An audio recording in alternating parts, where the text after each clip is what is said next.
Elhamdülillahi Rabbil alemin vel akibetu lil muttaqin. Sallallahu teala ala Resulina Muhammed ve ala alihi ve ashabihi ecma'in. Esselamu aleyküm ve rahmetullahi ve berekatuhu. Allah Teala'ga maqtolor aytıp Peygamberimiz Muhammed Habib Mustafa sallallahu aleyhi ve sellem'e salam salavatlar aytıp qayradan sözümüzdü başlayыбыз. Huday Taalam bardığımızga uğa turgan sözlerimizni uğup, amal kıluvchilardan kılıp, andan keyin başkalarga жеткирүүчүлөрдөн kılgan bolsun. Ayta turgan sözümüz, azırkı söz ayal zatı, musulman ayal zatı anın güyösü menen bolgon mamilesi tuurasında aytılınat. İslamdagı üylönүү boyunca aytılınat. Çındığında İslamdagı üylönүү maselesi bul berekeli düşünük. Muna oşol üylönүү maselesi menen adamların yaşoosunda жаңы жашоо башталат. Адамдар üylönүү менен ынтымакты, üylönүү менен эшти, üylönүү менен көңүлдөрүнүн токтугун, аманчылыкты өздөрүнө камсыз кылат. Kur'an-ı Karim бул мамилени аял менен күйөөнүн üylөнгөндөгү үй бүлөлүк мамилесин, ынтымактыгын төмөндөгүдөй баяндайт. Кудай Таалам Kur'an-ı Karim'de Ar-Rum сүрөсүнүн 21 ayetinde aytat: "Ve min ayatihi en khalaqa lakum min anfusikum azwajan litaskunu ilayha ve ja'ala beynakum mawaddatan ve rahma." Allah'ın jaratkan keremetlerinin biri, Allah'ın ayatlarının, insanlarga kılgan jakşılıklarının biri, özüңөрдөн ayallarыңарды jarattı deydi. En khalaqa lakum min anfusikum, özüңөрдөн juптарыңарды jaratıp berdi. Litaskunu ilayha, oşol jubaylarыңарга, ayalдарыңарга litaskunu sukun, özüңөрдүн көңүлүңөрдүн токтугуңарды, бейпилдигиңерди табуу үчүн. Wa ja'ala baynakum mawaddatan wa rahma, жана ортоңорго махабат сүйүү менен бири-бириңерге ырайым, жакшы көрүү, мээрим төгүүнү берди дейт. Мына ушул аятта үй бүлө курулгандан кийин үй бүлөдөгү жубайлардын ар бири өзүнүн үй бүлөсүнөн, үйдүн куттуу очогунан өзүнүн бейпилдигин, өзүнүн тынчтыгын, өзүнүн аманчылыгын табат. Ошондой эле никенин берекеси менен жубайлардын ортосунда махабат пайда болот, ошондой эле ортосунда ырайым, мээрим пайда болот.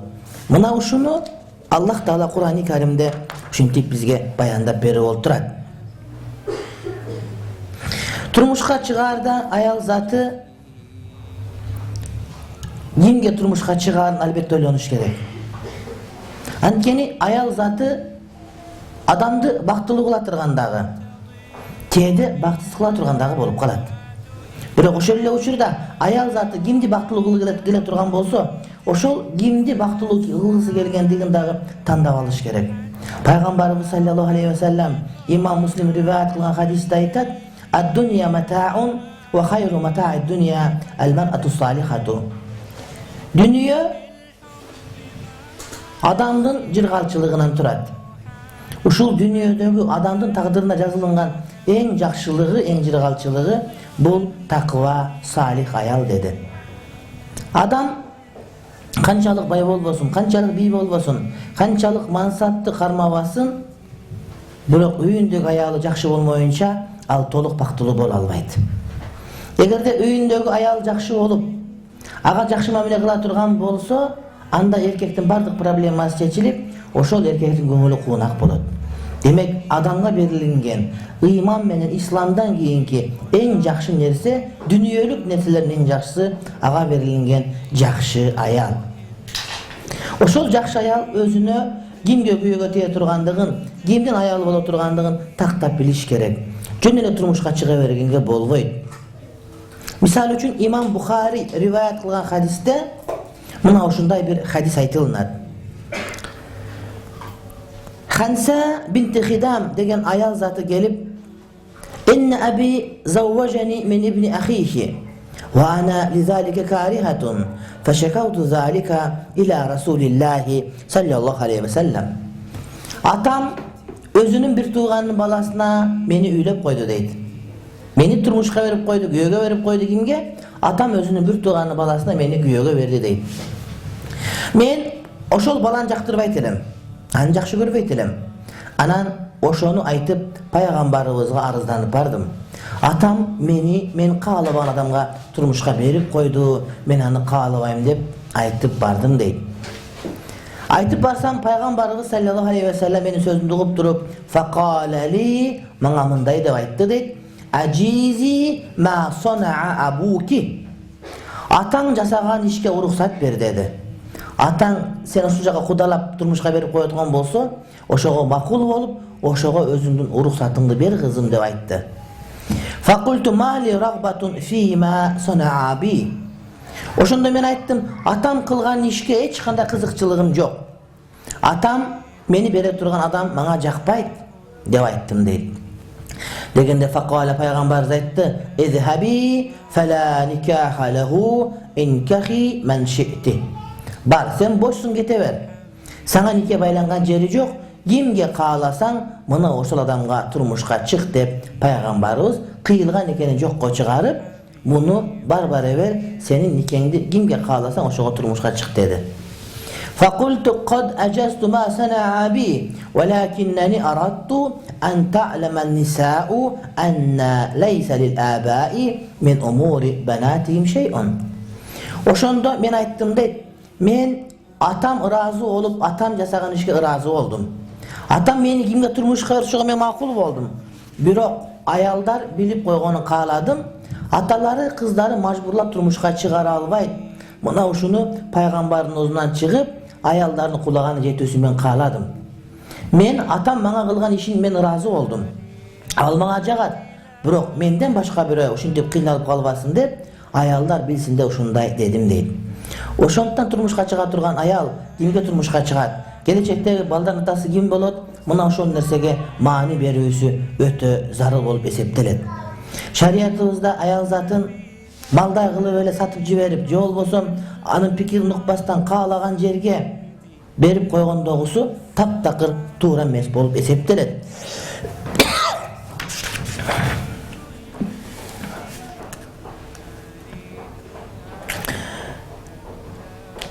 Sabit ibn Kays деген адамдын аялы күндөрдүн бир күнүндө пайгамбарыбызга келип айтты: "Я Расулаллах, Sabit bin Kays ما أعتب عليه في خلق ولا دين ولكني أكره الكفر في الإسلام." Allah'ın elçisi, menin güyüm Sabit bin Kays'a men anın kuluk münözünü, je anın dinini ayıp da ayıtmayım. Kuluk münözü jakşı, dini jakşı. Bирок men musulman bolup durup küfürgө түшүп kalgandan korkom dedi. Balkim kebir kılık jortlar buga jakpayt, kuluk münözü jakşı bolgon menen. Balkim öte takıva bolup ayalın kıynap jibерген boluşu мүмкүн, жана башка. Men anın dini menen kuluk münözünü ayıp aytpayм, bирок аны менен жашай берсем men İslamdan çıkıp ketembi dep korkom dedi. Degende Peygamberimiz aytты: "Aturiddina aleyhi hadikatahu." Sen sana kalın kılıp bergen bakçanı, baktı kayra kaytarıp beresin manda güyöğüne dedi. Antkeni bul ayal üylөнгөн turmuşka çıkan çurda kalın kılıp bakçanı bergen eken. Oşol bakçasını kaytarıp beresin dedi. Degende naam ova dep жооп berdi ayal. فأرسل رسول الله صلى الله عليه وسلم إليه اقبل الحديقة وطلقها تطليقة. Al Sabitke Peygamber adam jönötüp aytты: "Sen bakçаңды kayra özüňe kabul kılgındağı ayalga bir talak berip boşotup koygun" dep aytты. Kedi uşunday bolot. Kedi ekön ortasında mahabat jok bolup, je bolbosо ошол сыяктуу адамдын динине зыяны келип кала турган болсо, анда аял заты ажырашыла турган укукка ээ шариятыбызда. Андан дагы эң эле кызык маселе, Барира деген күң аял болгон. Кара денелүү аял болгон. Бул аялдын окуясын Имам Бухари сүрөттөп берет бизге. Барира кул аял эле. Kolunda bilgi жок эле. Анын кожоюну кул убагында Мугиз деген башка бир кулга мажбур кылып күйөөгө берген эле. Барира өзү күң болуп жүрүп, укугу жок болуп колунда Мугиз деген адамга башка бир кулга күйөөгө бергенге айласында макул болду. А бирок ошол Балалы болса дагы күйөөсүн жактырып албастан кыйналып жүргөн учурда Айша энебиз көрүп, Барирага боору ачып, Барираны кожоюнан сатып алып азаттыкка чыгарды. Аял азаттыкка чыккандан кийин өзүнүн укугун билди. Эркин аял кандай экенин билди. Эркин аялды бирөө мажбурлап күйөөгө бере албастыгын дагы билди. Ошондо ал мен жашабайм Мугис менен деди. Ибн Аббас айтат: "Анна zawja Barirata kana 'abdan yuqalu lahu Mughis ka'anni anzuru ilayhi yatufu khalfaha wa yabki wa dumu'uhu tasilu ala lihyatihi." Barira'nın kүйөөсү кул эле, аты Mughis эле. Барира сени менен жашабайм деп баш тартып атканда, аркасынан чуркап, ыйлагандан сакалынан жаштар тамчылап турганын кадимкидей көрдүм дейт. Пайгамбар айтты дейт Аббаска: "Я Аббас, ала та'jab min hubbi Mughis Barirata wa min bughdi Barirata Mughisa." Аббас, Мугистин Барирага болгон сүйүүсүн көрдүңбү да, Бариранын Мугиске болгон жек көрүүсүн көрдүңбү деди. Ошентип Барира азаттыкка чыккандан кийин муну менен жашабаймын мен буга макул болгон эмесмин деп баш тарткан учурда пайгамбарыбыз Мугиске боор ачып Барирага айтты: "Лау рaja'tihi." Балким кайтарсың деп айтты аялга. Балким сен пикириңен кайтып, кайрадан балаң менен күйөөңө кайтып барарсың деди. Дегенде калат: "Я Расулаллах, ta'muruni?" Аллахтын элчиси, сиз мага буйрук берип жатасыз деп сурады. Анткени аны жактырбайт эле. Бирок буйрук берсе, пайгамбардын буйругу важип болуп калгандан аткаруу милдеттүү болот эле. Ошондо тактап сурады. Аллахтын элчиси, сиз мага буйрук берип жатасызбы деди. Кала: "Иннама ана ашфау." Жок, буйрук берген жокмун. Мен жөн гана колдоочу болуп атам. Мен Мугистин аракетин көрүп, сага болгон махабатын көрүп, сенден ажырап калганда ыйын көрүп, мен боорумду ачып жөн эле ортого түшүп атам деди. Дегенде калат: "Ла хажата ли фихи." Жок, буга менин муктаждыгым жок деп жооп берди. Мына эркин адам эркиндигин билиш керек. Бирок бул деген сөз биринчи ызычуу болгондо эле, же биринчи пикир келишпес болгондо эле ажырашып кетпеш керек деген маселе. Мен бул теманы айтайын дегеним, бизде мусулманчылык жолуна түшүп, аялдын укугун билип, эркектин милдетин билип алгандан кийин күйөөлөрдү тоготкусу келбестен, мен кааласам ажырашам, кааласам өзүм билем деген учурлар көп болот. Турмушка чыкканда макул болуп турмушка чыккан, андан кийин сүйүм түгөнүп калды, же болбосо тигиндей болуп калды, же мындай болуп калды деп өздөрүнөн өздөрү мусулманчылыкты карманган болуп, ошол эле учурда шариятыбызга туура келбеген иштерди кылып аткандарга айткым келет. Бул никелешкен учурда мажбур бойдон турмушка берип, каалаган бойдон турмушка берген эмес. Маселенин бардыгы турмушка чыгып аткан учурда өзүң каалаган жактырган адамга турмушка чык, сен каалабаган адамга эч ким мажбурлап турмушка бере албайт деген маани.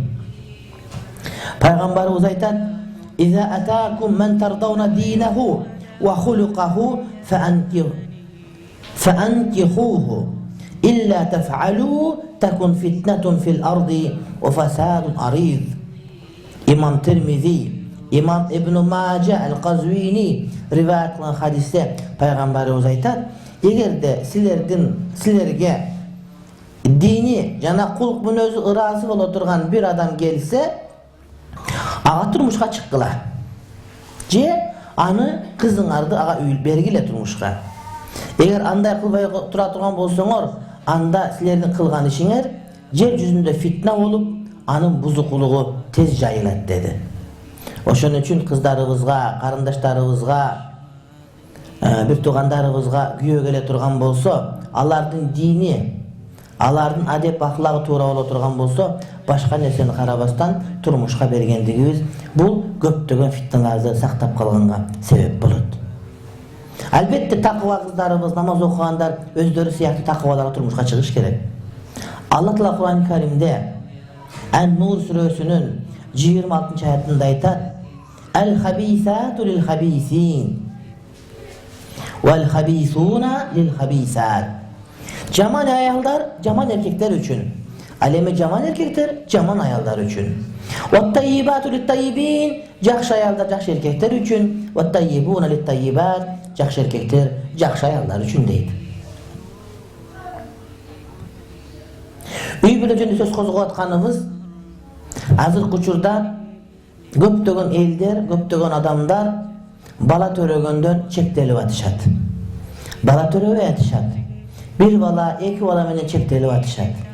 Бирок ошол эле учурда башка адамдар, башка улуттар атайын көбөйүүнү программа кылып коюп атышат. Мисалы үчүн, мына Ош шаарында статистикада биз улутка бөлбөйбүз, бирок бул факт. 100 бала төрөлсө, 80 бала өзбек бала, 20 бала кыргыз бала төрөлөт дейт. Эмне үчүн? Өзбек улутундагы мусулмандар бир туугандарыбыз өздөрүнчө машвара кылып, келгиле, колуңардан келишинче төрөгүлө. Биздин Кыргызстандагы мамлекетибиз канчалык көптөргө мүмкүнчүлүк берсе, демек биз көп эл бололу, көп төрөлөлүк деп, ошентип буйрук берип, бойдок кыздар деген түшүнүк жок, биринчи, экинчи, үчүнчү болуп турмушка чыгып, ар бири колунан келишинче төрөгөнгө мүмкүнчүлүк көрүп атышат. Ал эми ошол учурда дини тайыз болгон биз кыргыздар эмне кылып атабыз? Бирди төрөп, мен иштейм, мен банкир болот элем, мен директор болот элем деп, экинчи төрөп фигурам бузулуп калат деп, үчтү төрөп, жатынын буудуруп коюп, ошону менен төлөбөс болуп калып атышат. Мына ушул нерсе эң жаман нерсе. Ушул нерсе, ошол төлөбөй койгон аялдардын бардыгы кыяматта жооп берип кала турган нерсе. Эгерде биздин элибиз, улут катары, мамлекет катары жок болуп кете турган болсок, эртең Кытайга бастырып кете турган болсок, анда ошого биздин аялдар жооп берет. Көп төрөбөгөн үчүн жооп берет. Күнүгө төрө деп айткан жокпуз. Жылына төрө деп айткан жокпуз. Ден соолугун чыңап, ар 3 жылда, 4 жылда бирден бала төрөп туруш керек. Качан төрөттөн калганга чейин төрөй бер. Эгиз улак айрышы бар. Ар бир эгиз улак жаралса, Кудай Таалам ошол эгиз улактын рызкысы кылып айрышы вакты жаратат. Bir şuvaktın bir butağın bul ulak jeyt, ekincisini bul ulak jeyt. Жерlerimiz boş kaldı. Bütün de dünyanın düngürtülen Kırgız memleketi hazır kiçiğinike Kırgız ülkesi olup kaldı. Oşonduktan hurmatlı bir doğanda oylan buluşul meseleni. Kızlarımız da turmuşka çıkmay jüre verir. 25'e çıkar, 30'a çıkar, 35'e çıkan kızlarımız var. Jigitten jigit tandaydı, jigitten jigit tandaydı. Maňa mınday gerek dep, joganday bolboyt. Dini var mı? Namaz okup atabı, daroo turmuşka çıkkının. Üyü jok bolsa eşlik emes. Üydü çokup alasыңар. Kudayım oşunda bereke öğret. Sen marojin jep jüre verip antip öyle. 20'a çıkkanга çeyin üyüge tiyip kal. 20'a çıkkanda 2 bala bolup kal sen. Antip buzbagının. Özün boydok жүрсөң, başkalardı boydok жүрүүгө majbur kılarsın sen. Sen özün oyun külkünde oylay veresin, antipeginin. Baldarım köp bolsa özüňe jakşı. Baldары köp bolup, İslam menен tarbiya berilген apalar, atalar görüp жүрөбüz, alardын bardygy baktılıq, kaarlyk yaşap atышат. Al emi bir balası var, 2 balası varlar, erkek kılıp bakkan baldары, kaaryganda dagı baldarın bagıp жүрüp ötüp atышат. Oşon üçin 2 bala menен çektelbe, 3 bala menен çektelbe, kolundan gelişinçe töröböy kalganga çeyin töröy bergeni. Bирок oşol kimden töröy turganını bilip algının. Güýöge tiýgende sana kojoyun bola turgan. Seni jeteley turgan, seni başkara turgan, seni suuktan korkup, ıssıktan kalkalap, kanattuğa aktırбай, tumşuktuğa çokutpay, bagıp ola turgan erkek izdeginin. Senin tuflinin takasını bekin ola turgan demez, balkim senin dalısına kötörüp jüre turgan adam tapkının. Allah Taala Kur'an-ı Kerim'de aytat: "Er-ricalu kavvamun alen-nisai bima fazzalallahu ba'dahum ala ba'din ve bima anfaqu min amwalihim." Erkekler ayallarga kojoyunduk kılışat deydi. Kojoyunduk kılışat degeni alardı bazarga satıp öğret degen söz emes. Balkim oşol ayallardın, muhtaçlardın bardığın erkek baykuşlar bütüröt degen söz. Oşolordun kızmatında bolot erkekler degen söz. Alardın ırıskısın, alardın nafakasın taap gelүүgө, alardın bardyk muhtaçların kamsız kılууga erkekler mildettendirilet. Oşol sebepten üydün kojoyundugu erkeklerin koluna berilet dedi. Hiç bir ayal üylenip atkan turmuşka çıkıp atkanda men başkarayın, men bagayın, men jeteleyin dep emes. Күчтүү колду издеш керек. Ошону мен элчисем, анын колуна колумду койсом, анын күч кубат кылсам, мына ошондо гана Кудай Таалам сага жакшы перзенттерди берет, урматтуу бир тууганым. Peygamberimiz sallallahu aleyhi ve sellem aytat: "Li en yehdiyallahu bika raculen hayrun min en yekuna laka humrun na'ami." Senin sebebin menen bir adam hidayatga gelip kala turgan bolsa, senin sebebin menen bir adam jakşı jolgo, musulmançılıkka düşüp kala turgan bolsa, oşol nerse sendegi kızıl töөнүн бар экенинен дагы жакшыраак деп айтты. Бул деген сөз, sen sebepten bir adam musulman bolup kalsa, en kımbat dünya Arap dünya tanımında kızıl nar bolgon, kızıl töö bolgon. Oşondan da жакшыраак деп айтты. Eğer de sen jakşırga turmuşka çıga turgan bolsoň, baldaryňy islam menен tarbiyalay turgan bolsoň, anda oşol baldaryňyň har biri islamda çoňoýsa, demek sen uşul dünýäge en jakşylygyňdy berdin degen söz bolat. Sen mektepke direktör bolup, je bolboň zawodun direktörü bolup, je bankir bolup, je dordoýda işlep, tuura köp nerse kılattyrsın. Birok sen üýde musulman balasyny tarbiyalay östürsöň, 10 bala törösöň, onuň bardygy namaz okutura turgan bolsa, sen anda en jakşı işti kılgan bolup esepdeles durmakda bir tuğanım. Hazreti Abu Bakr'ın kızı Asma Enekeviz, güyösü Hazreti Zübeyir'in kızmatın kılar ele. Üylörün şıpırat ele, çılkısın bagat ele, su taşıp gelet ele, kamır kılar ele. Attın cemi kalbaya kalbasın deyip, kurmağa kavarıp, adamlar kurmancı deneyini taştap koysa, kurmanın deneklerini çoğultup gelip, oşonu janagıda jalıçadan ötkörüp, talkan kılıp atka berer ele. A bizde İslam'a gelgenden keyin men hukugum bar, men anday, men mınday dep tuura. İslamiyet sana köp nerseni buyurubайт. Birok bizin insaniyatımız, adamgerçiligimiz bizge köp nerseni buyurup beret. Ayal kişi turmuşka çıkkanda güyösün urmattaş gerek bolat. Antkeni güyönün hukugu, güyönün akısı göörök bolat. Peygamberimiz aytat: "La yasluhu li basharin an yasjuda li basharin. Ve la usaluha li basharin an yasjuda li basharin, la amartul mar'ata an tasjuda li zawjiha li izami haqqihi aleyha." Adam adamga secde kılıuga bolboyt. Egerde adamga secde kılıuga bolgondo, men anda ayal zatın özünün güyösünü secde kılganga buyrut elem. Antkeni güyösünün hukugu köp, akısı köp bolgondugu sebepten de Peygamberimiz sallallahu aleyhi ve sellem uşinto aytты. Hazreti Ayşe nekeviz gündördün bir gününde Peygamberimiz sallallahu aleyhi ve sellemden soradı: "Ayyun nasi a'zamu hakkan alel mar'ati?" Ayal üçün en urmattay turgan, en sıylay turgan, akısı en köp bolgan adam kim dese, zawjuha, anın küyösü dedi. Qalat Ayşe neviz aytdı: "Fe ayyun nasi a'zamu hakkan alel raculi?" Alemi erkek kişiye en urmattay turgan, en sıylay turgan, akısı en köp adam kim degende, qala ummuhu, anın enesi dedi. Anın enesi dep aytdı.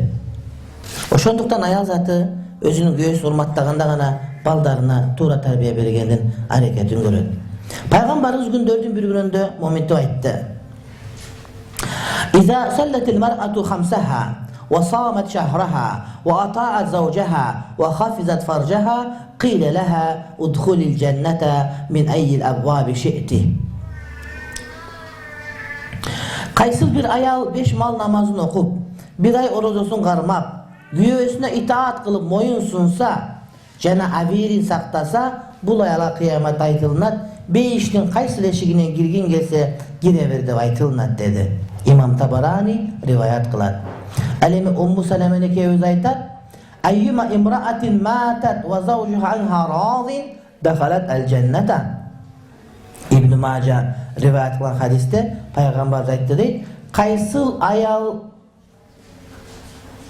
güyösü andan razı bolgan avalda ötken bolsa, beyişke girdi dep aytat." Demek ayaldı beyişke girүүsü oşol güyösünün razı boluusuna baylanışlı olup septelet. Güyösü jaman bolsa, ayal anı jolgo salıp, anı başlap kete turgan mümkünçülüğü var, Kudayım uşunda talanıp bergen. Birok ayalı jaman bolsa, güyö tez ele jinde olup, jok bolup, ölüp dele kalat. Azır bizni komşuluk karap görsök, Ayallardan göre erkeklerimiz көбүрөөк buzulup ketken. Анткени жашоонун кыйынчылыгы болсо, ошого аялдар туруштук берет дагы, эркектер туруштук бере албай калат. Анткени эркектер жаратылышынан морт жаратылган. Булар тез эле өлүп калат байкуштар. Булар кыйналып кетишет. Эгерде биздин аялдар болбогондо Кыргызстан ачка калат эле. Орусияда, башка жерде кыдырып иштеп жүргөндөрдүн бардыгы биздин аялдарыбыз. Ошон үчүн эркектерге боорукерлик менен мамиле кылуу керек. Пайгамбарыбыз айтты: "Ала ухбирукум бинисаикум фил джаннати?" Кулна бала я Расулаллах. Qala waludun wadudun.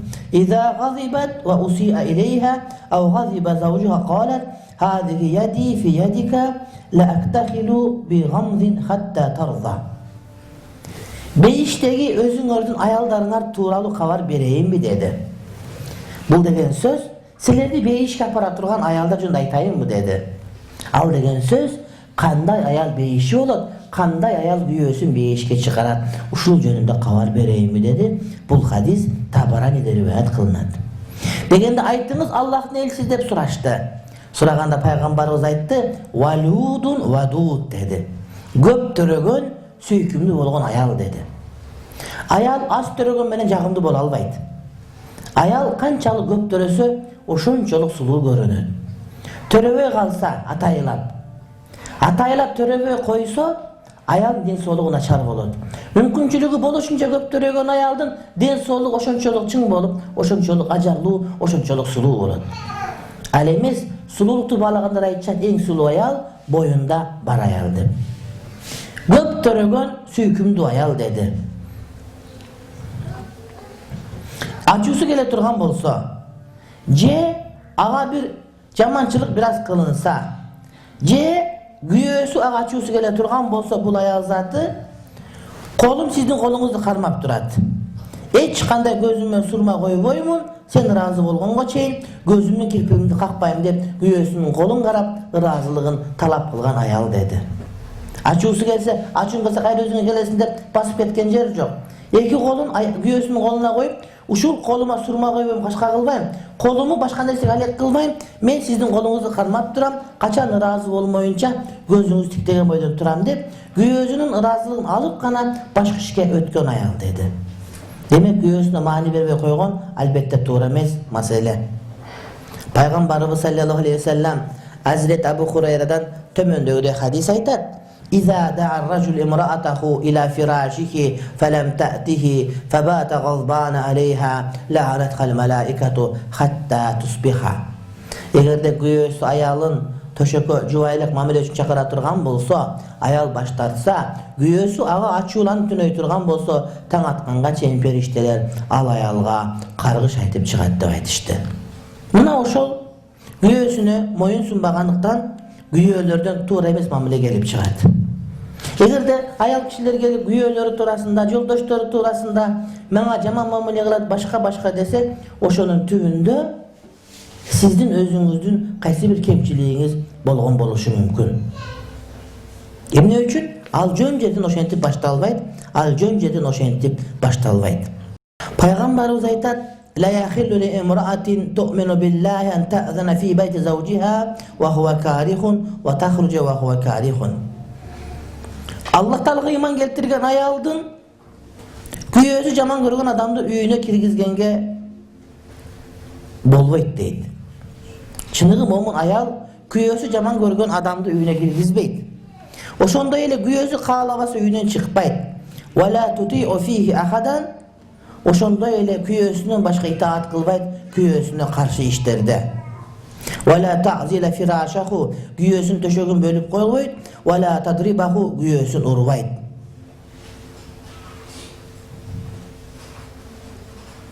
Мына ушул аял иншаалла бейишке бере турган аялды пайгамбарыбыз саллаллаху алейхи ва саллям мына ушинтип айтты. Аял заты үйүндөгү мамиленин бардыгына жооп берет. Үйүндөгү буюм тайымга, үйдүн тазалыгына, балдардын тарбиясына, үйдөгү тамак аштын туура болгондугуна, тамак ашты ыстырап кылбаганга, алып келген продуктуну туура экономдоп, үнөндөп жеткиргенге аял заты милдеттүү болот. kullukum ra'in ve kullukum mes'ulun an ra'iyetihi. Ar birin joopkerçiliktүүsüň, ar birin karamağındaga joop beresin. Vel imam al-imamu ra'in ve mes'ulun an ra'iyetihi. İmam özünün kol astındağı adamların barına joop beret. Vel raculu ra'in fi ahlihi ve mes'ulun an ra'iyetihi. Erkek kişi özünün yübülösüne joop beret. Vel mer'atu ra'iyetun fi beyti zawjiha ve mes'ulatun an ra'iyetiha. Ayal kişi güyösünün üyündögi bardyk meselelerge, oşondoy ele özünün karamağındağı baldardın bardığına joopkerçi bolup kıyamat uşun nerse üçün ayal kişi joop bereter. Peygamberimiz sallallahu aleyhi ve sellem.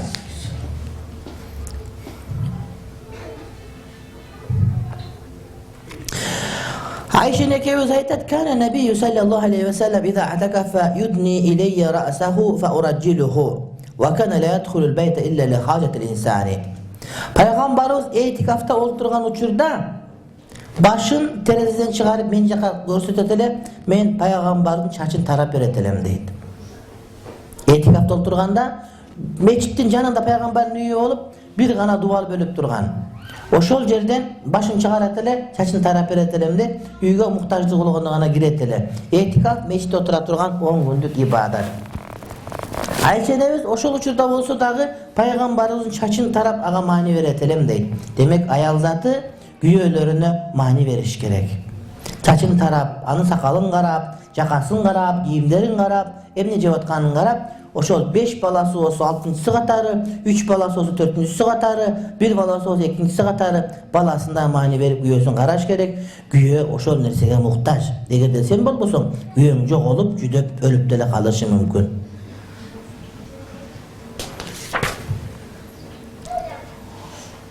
Kuntu aghsilu ra'sa Rasulillah sallallahu aleyhi ve sellem ve ana haidun. Men peygamberimizin başın juup beretelem, ayız bolgan uçurumda deledep Ayşe neviz aytып atat. Peygamberimizin başın juup beretelem deydi. Ya ma'şeren nisa'i law ta'lamna bi haqqi azwajikunna aleykunna la ja'alatil mar'atu minkunna tamsahul gubara an qadamay zawjiha bi khurri wajhiha. O ayaldar dedi Ayşe neviz. Egerde siler güyöňörde silerge oğun akysyn bilgeniňerde anda güyöňörni butuna jukkan çaňdy yüzüňör menen sürtkenge ırazı bolat eleňer özüňör deydi.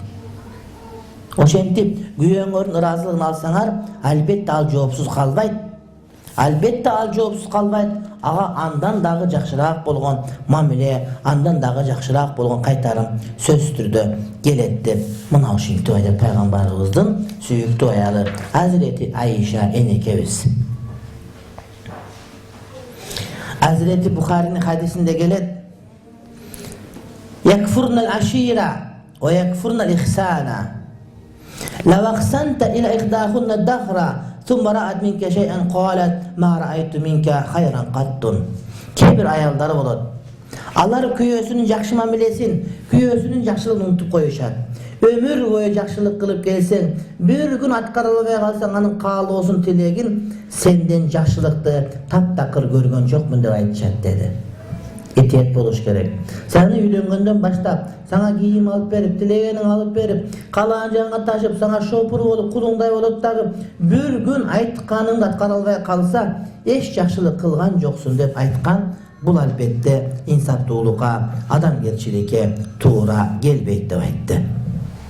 Ayal zatının küyösüne olgan mamilesinin jakşı jeri, kayın enesine, kayın jurtuna olgan jakşı mamilesine baylanat. Egerde özünün kaynenesin, özünün kayın jurtun urmatтай turgan bolsa, muna oşondoy mamileni bul dagı özünün tuğandarına söz türde göröt.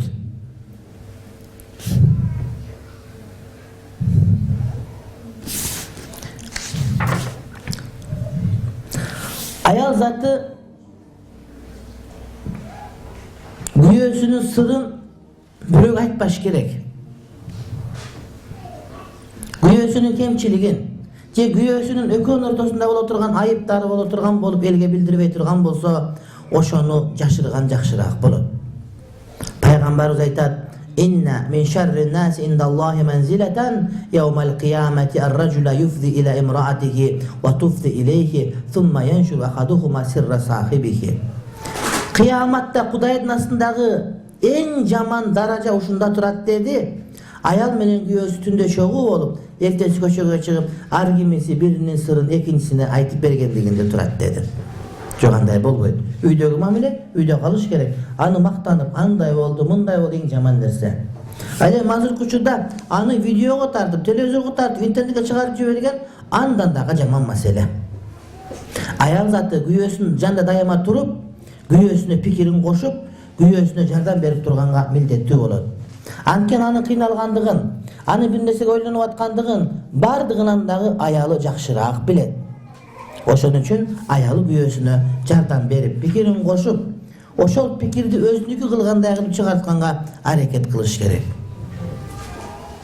Мына ошондо күйөөнүн өзүнүн ылайык мамилени табабыз. Көп учурда бизге айта беришет, күйөөмө осуят айтып коюңузчу. Күйөөм оңдолсунчу, күйөөм мага мындай мамиле кылсынчы. Урматтуу бир тууганым, урматтуу карындашым, урматтуу эжем, кызым, урматтуу. Sen айтып аткан маселенин бардыгы качан болот? Sen өзүң эмне талап кылбасаң күйөөңдөн, ошол мамилени күйөөңө көрсөтсөң, ошондо гана ошондой мамиле сенин өзүңө келет.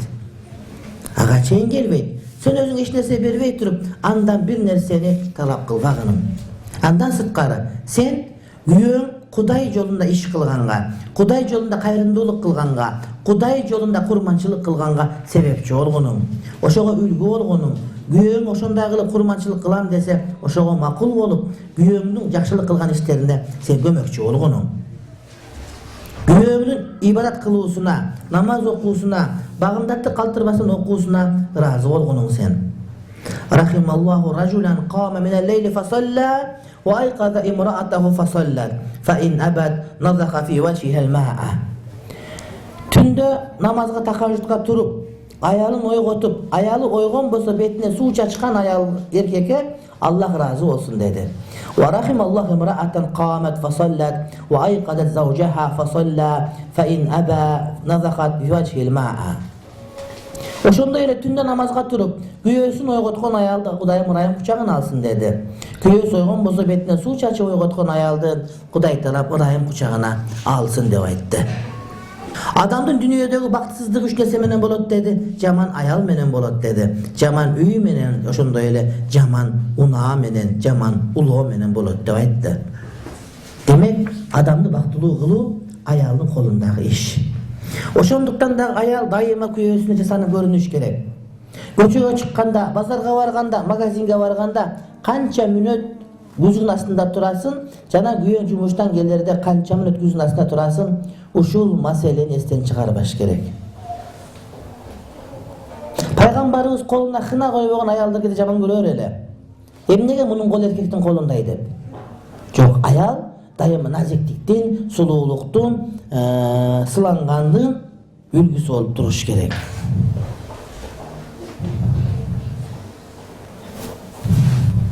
Аял заты күйөөсү жумуштан келгенде, же күйөөсүн көргөндө сүйүнүп, күйөөсүн көргөнгө сүйүнүп, ошого турмушка чыккандыгына шүгүр айтып туруп, күйөөсүнүн ыраазы болгондугуна ыраазы болуш керек. Ошондой эле күйөөсү сүйүнсө, күйөөсү той кылса, ошонун сүйүнчүнө кошулуш керек.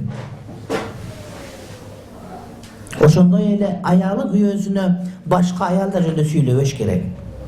Башка аялдар мындай экен, андай экен дегендердин бардыгын сыртка чыгарыш керек. Ошондо гана аял заты күйөөсүнө бактылуулукту берет. Бул деген сөз ошол күйөө аялына ошондой эле бактылуулукту берет деген сөз урматтуу бир тууганым келип чыгат.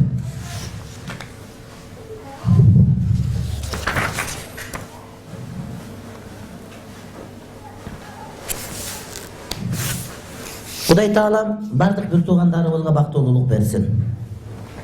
Уккан маселебизди угуп, ошол бойдон калтырбастан, ошол нерсени ишке ашыргандын аракетин көргөндө Кудай Таала насип эткен болсун. Кудайым жакшыларга шерик кылсын, жамандардан алыс кылсын. Биздин динибиз жөнөкөй дин. Жөнөкөй экендиги айтылган осуяттар өтө жөнөкөй. Бирок ошол жөнөкөй осуятка амал кылсаңыз, жөнөкөй эмес, бактылуу жашоону өзүңүзгө энчилеген болосуз, урматтуу бир тууганым.